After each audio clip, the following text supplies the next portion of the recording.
Next, I'm going to review a back stitch. This is a really great hand stitch to mend your own wardrobe.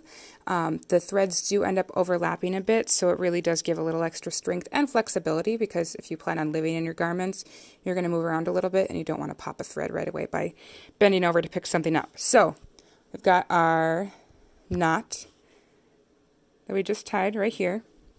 Now to start, so with the back stitch, you can just stitch right on the existing seam line where that thread is gone. I still have my guide holes, so I could actually use those and follow those if I want.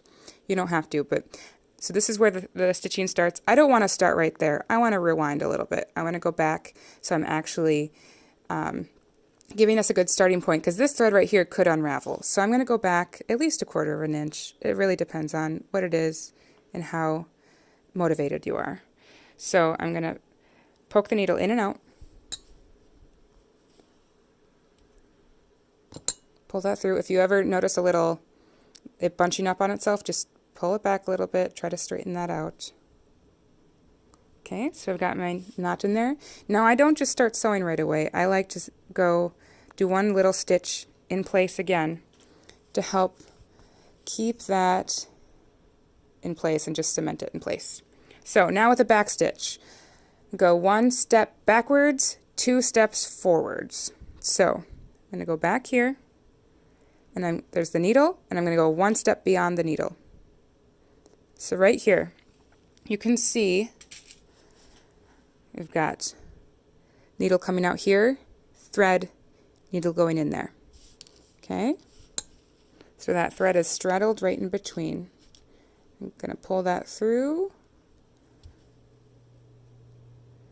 kind of catching my original knot, that's just fine. You'll see what this is going to look like in a little bit.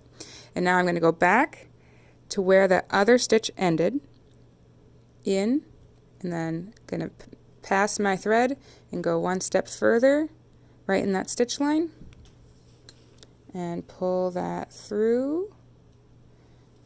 And then again, I'm going to come back to where that stitch ended. 1 step backwards, 2 steps forwards.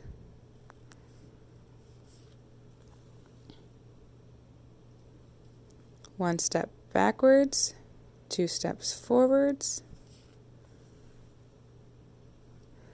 1 step backward, 2 steps forward. And then I'm going to end it by completing that last stitch. And just coming out around the same area is just fine.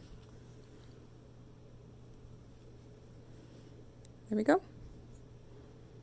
Now obviously, a regular thing you wouldn't be this close to the edge. But now when I do my knot, I'll just do it over here so you can see. 1 tiny little grab. I'm really close to the edge there, so I want to make sure I get something. Okay, so I'm making 1 loop, and then right next to it, I'm going to do another little grab, making sure I do not accidentally intersect any of my threads. Okay, so I've got 2 loops.